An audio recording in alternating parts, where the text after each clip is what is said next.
You are standing in a column of men who are still alive because of a piece of paper. It is August 20th, 1191. The coast of the Holy Land, the air smells of dust and salt and 5 weeks of captivity. Around you, roughly 2,700 soldiers from the garrison of Acre are bound, counted, and moving, marched under Crusader guard toward a low hill outside the camp. Nobody has told you where you are going. Nobody has told you why. You are operating on the only information that matters. Your name is on the agreement, the signed, witnessed, formally negotiated surrender terms of Acre. That document is the reason you are still breathing. The column slows, then stops. The guards, men who have been indifferent to you for weeks, are repositioning. Their hands are no longer relaxed. Up on the ridge above the plain, Saladin's cavalry sits motionless in the heat. They have been watching the Crusader camp for days. They are watching now. They are not moving. The year is 1191. The place is the Levantine coast, the epicenter of the Third Crusade. And what is about to happen was not a breakdown of civilization. It was civilization, running exactly as designed. The guards draw their weapons. No order is announced. The column waits. You say this is the day Richard I of England, the king history handed a lion and called him noble, voided a legal contract and executed thousands of men in full daylight, in full view of their own army, in accordance with the accepted laws of medieval warfare. And the most disturbing part is not that he did it. The most disturbing part is that he was right to, by every standard his world recognized. We will come back to that column. But first, go back 5 weeks, because this story begins not with a sword, it begins with a quill. If the machinery behind history's darkest decisions is what pulls you in, the systems, the legal architecture, the cold logic that civilized men used to do terrible things, this channel was built for exactly that. Subscribe now, because the history you were taught left out the most important parts. July 12th, 1191. Acre falls, the gates of the city open and Crusader soldiers pour through, but the killing does not begin. Something stranger happens instead. Scribes appear. Tables are set up. Men with ink and parchment begin moving through the surrendering garrison, recording names, assigning values, working through a process that looks almost like paperwork. The soldier in our column watches this and feels something unexpected. Relief. The terms have been read aloud. Saladin, Sultan of the Ayyubid Empire, the most powerful commander in the Islamic world, has agreed to ransom the entire garrison. 200,000 gold dinars. The return of the True Cross, captured at the catastrophic Battle of Hattin 4 years prior. 1,500 named Christian prisoners released from Muslim custody. In exchange, every man registered on this document lives. It is a transaction. It is, by the standards of 12th century warfare, a merciful one. The soldier is registered. His name, or the number assigned to him, goes onto the agreement. He does not fully understand the scale of what Saladin has committed to produce, the gold, the prisoners, the sacred relic, in 33 days. He understands the part that concerns him. He is on the list. The document exists. As he is going to survive this war, what he cannot see, what the document does not advertise, is the clause that will end his life. The clause that says performance required by deadline, and the deadline is already running. Here is what history textbooks call the laws of war. Here is what they actually were. Medieval siege warfare operated on a principle so clean, it sounds almost reasonable until you follow it to its conclusion. When a city surrendered under negotiated terms, the besieging commander was honor-bound to respect those terms. This was not sentiment. It was enforceable custom, recognized across Christian and Islamic military tradition alike, embedded in what scholars of the era understood as the ius gentium, the law of peoples. Both sides played by this system. Both sides had used it before. So it was the infrastructure of civilized conflict, but the system had a pressure valve. If the surrendering party failed to perform, missed a payment, disputed a prisoner list, delayed a transfer, the commander holding the captives was legally entitled to declare the agreement void. The lives inside that document were not guaranteed unconditionally. They were guaranteed contingently, contingent on delivery, contingent on schedule, contingent on a negotiation that by early August was unraveling in ways that neither side's chroniclers would later fully admit. Saladin missed the first deadline, then the second. The True Cross was produced for inspection, then the exchange stalled over authentication disputes. The list of Christian prisoners to be released became contested. Richard, commanding a coalition army with its own internal politics and a campaign timeline that could not pause indefinitely, sent formal written notice. He considered the agreement in default. Saladin did not respond with payment. He responded with silence and further negotiation. 2,700 men were now living inside a disputed legal instrument, and the man who held that instrument was a king with a march to begin. There is one more thing to understand about this moment, and contemporary chroniclers recorded it carefully, even when they did not intend to.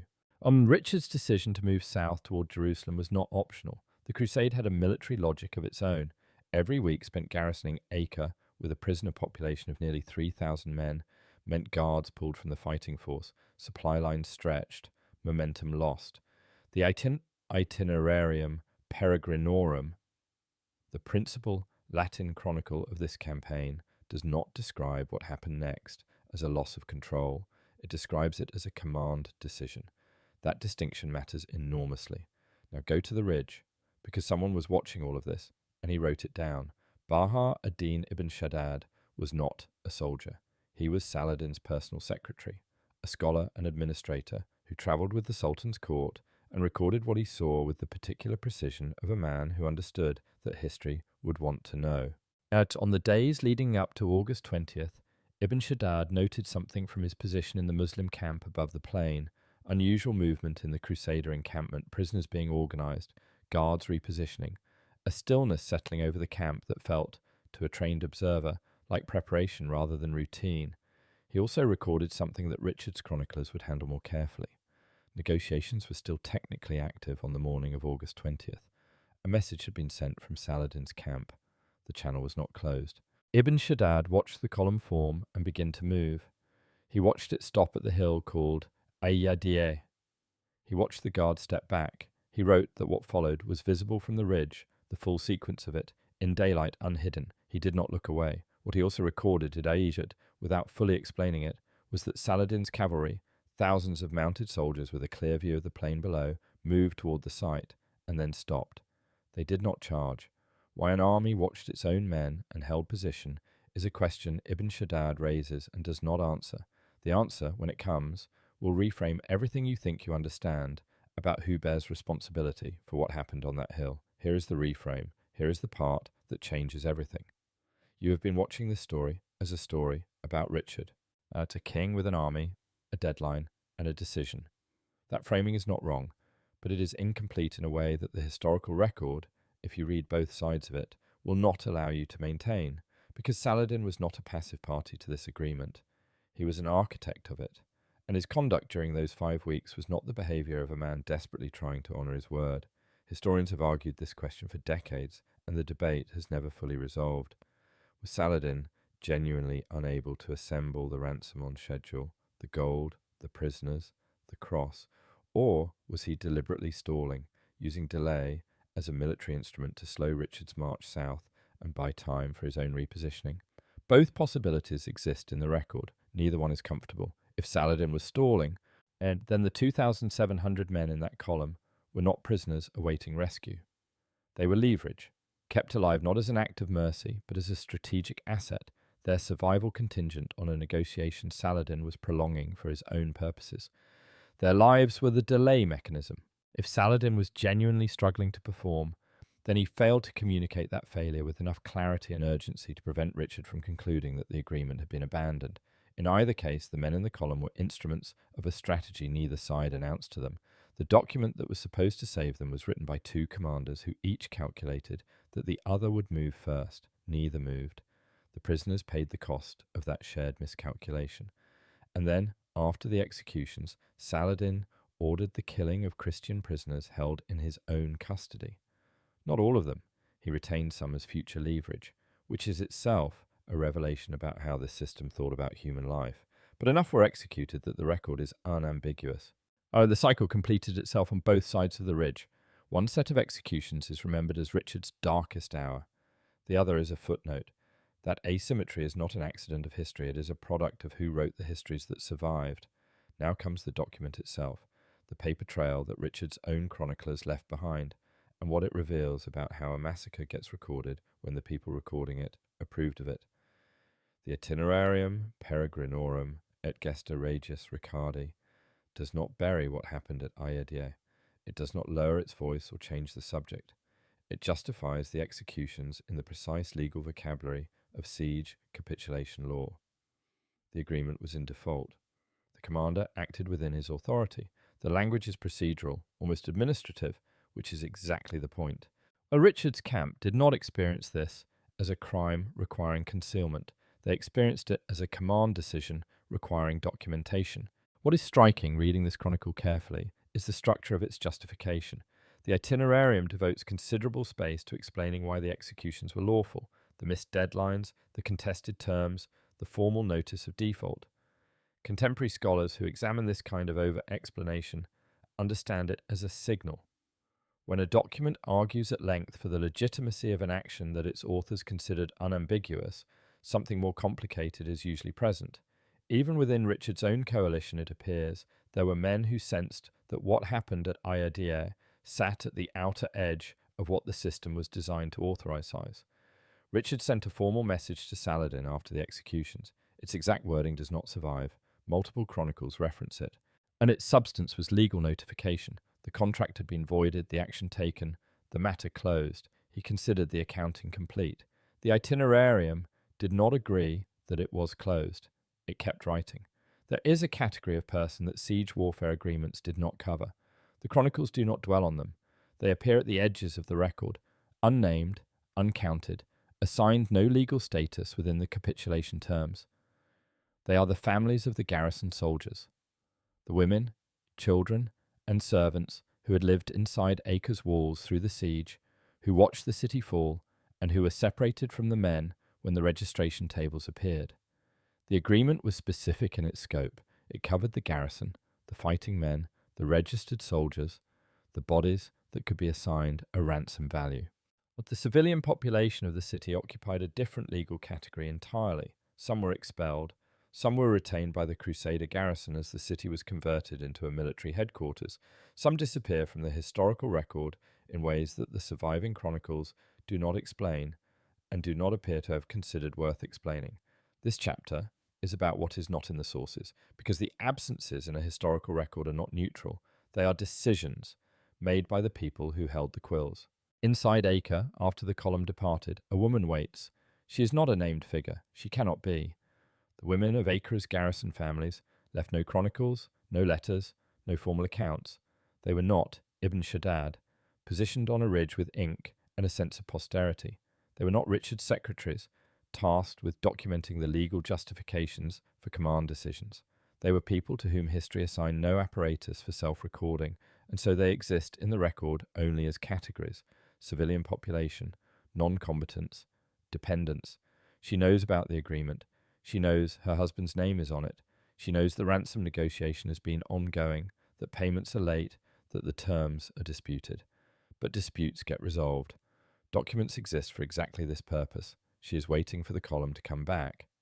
The first news of what happened at Ayyadieh did not reach the remaining population of Acre through any official announcement. There was no herald, no proclamation. It arrived the way catastrophic information always reaches civilian populations inside occupied cities, in pieces, through overheard conversations between soldiers, through the gradual accumulation of absences that eventually become undeniable. Men who left in a column that morning did not return that afternoon. The silence that settled over the garrison camp had a specific texture to it, different from the silence of waiting. She did not learn it all at once. Nobody told her directly. That too is how the system worked. Now go back to the hill. Go back to August 20th. To the moment the column stops, and the motif that has been running through this entire story arrives at its final meaning.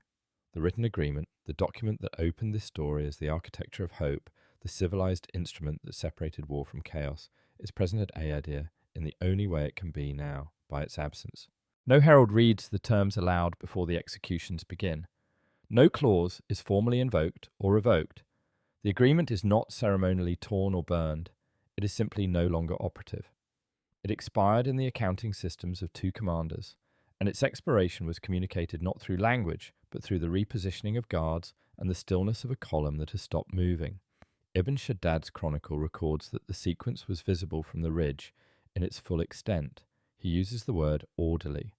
The executions proceeded in organized sequence, not the frantic, ungovernable violence of a sacked city, but an administered conclusion to a legal process. That word orderly is the most disturbing word in his account. It means this was not a loss of control.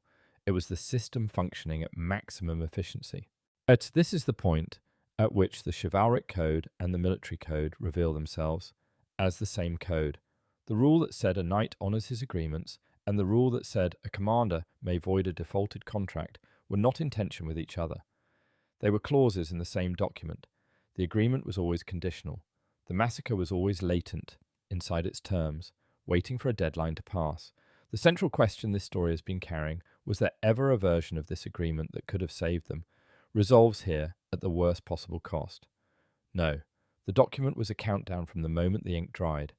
And up on the ridge, Saladin's cavalry watches the plain below and does not move. The cavalry did not charge. This requires an explanation, and the explanation is not simple. And it is not flattering to anyone. A mounted assault into the Crusader execution site would have meant cavalry moving downhill onto broken ground against a prepared army that had not dispersed, that retained its own cavalry and its own archers, that had in fact positioned itself specifically in anticipation of a response.